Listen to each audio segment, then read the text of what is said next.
एक राजा की अद्भुत कहानी। पैसा इंसान को ऊपर ले जाता है, लेकिन इंसान पैसों को ऊपर नहीं ले जा सकता। यह एक राजा की अद्भुत और ज़बरदस्त मोटिवेशनल कहानी है। किसी नगर में एक राजा रहता था। राजा बूढ़ा होने को आ गया था। उनको कोई बेटा नहीं था, सिर्फ एक बेटी ही थी। राजा को बहुत चिंता होने लगी कि अब मेरा इतना बड़ा साम्राज्य कैसे संभलेगा, इनकी देखभाल कौन कर पाएगा। एक दिन अचानक भगवान का नाम लेकर राजा ने यह निर्णय किया कि कल सुबह जो भी हमारे दरवाजे पर आने वाला पहला व्यक्ति होगा, मैं अपनी बेटी का विवाह उसके साथ कर दूंगा और अपना नया उत्तराधिकारी बना दूंगा। अगले दिन सुबह सुबह एक फटी पुरानी कमीज पहनकर एक लड़का दरवाजे पर दस्तक देता है। राजा ने प्रभु की इच्छा समझकर अपने निर्णय को आगे बढ़ाया और अपनी बेटी की शादी उस लड़के के साथ कर दी। अपना सारा राजपाट उसे देकर पहाड़ों में संन्यास को चला गया। अब ये नया राजा राजपाट के बारे में जानकारी इकट्ठा करने की कोशिश करता है। राज्य कैसे संभलेगा, युद्ध में कैसे जाना है, क्या तैयारी होनी चाहिए ताकि बहुत अच्छा राजा साबित हो। उसने अलग अलग काम अपने अलग अलग मंत्रियों को दे रखे थे। राजकोष वित्तीय मंत्री को, सेना की बागडोर सेनापति को और ऐसे ही अन्य कई मंत्रियों को अपने मंत्रिमंडल में शामिल कर रखा था। नए राजा के संचालन में राज्य बहुत बढ़िया से चल रहा था। सारी प्रजा पुराने राजा की बहुत तारीफ कर रहे थे कि क्या राजा चुना है महाराज ने। समस्त प्रजा के हमदर्द बनकर सदैव खड़े रहते थे। राजा का एक गोपनीय कमरा था। यहाँ राजा सभा के समस्त कमरे में समय समय पर सब जा सकते थे, लेकिन एक कमरे में सिर्फ राजा ही जाते थे। ये इस कोठरी में 10-15 दिन में जाते थे और किसी को जाने की अनुमति भी नहीं थी, यहाँ तक कि रानी को भी नहीं।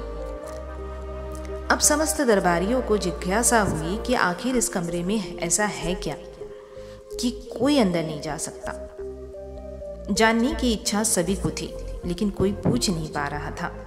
फिर बड़ी हिम्मत करके वित्तीय मंत्री ने पूछ लिया कि माफ़ कीजिएगा राजा साहब, लेकिन आखिर इस कमरे में प्रवेश वर्जित क्यों है? क्या है इस कोठरी में?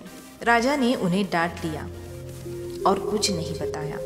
कुछ दिन बाद सबने कहा कि यह सेनापति ही पूछ सकते हैं, इनकी बात राजा को माननी पड़ेगी। जब सेनापति राजा से कमरे के बारे में चर्चा किया तो राजा ने उन्हें भी कुछ नहीं बताया।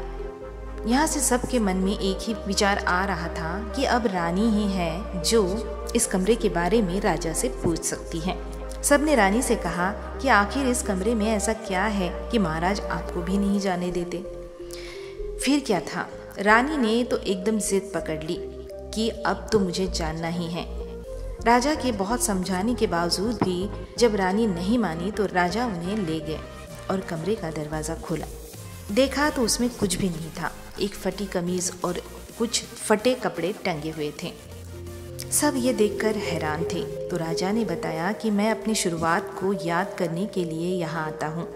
मुझे जब कभी यहाँ अहंकार होता है कि मैं राजा हूँ, मैं इस राज्य का सम्राट हूँ, मैं ही सबसे बढ़िया हूँ, तो यहाँ आ जाता हूँ।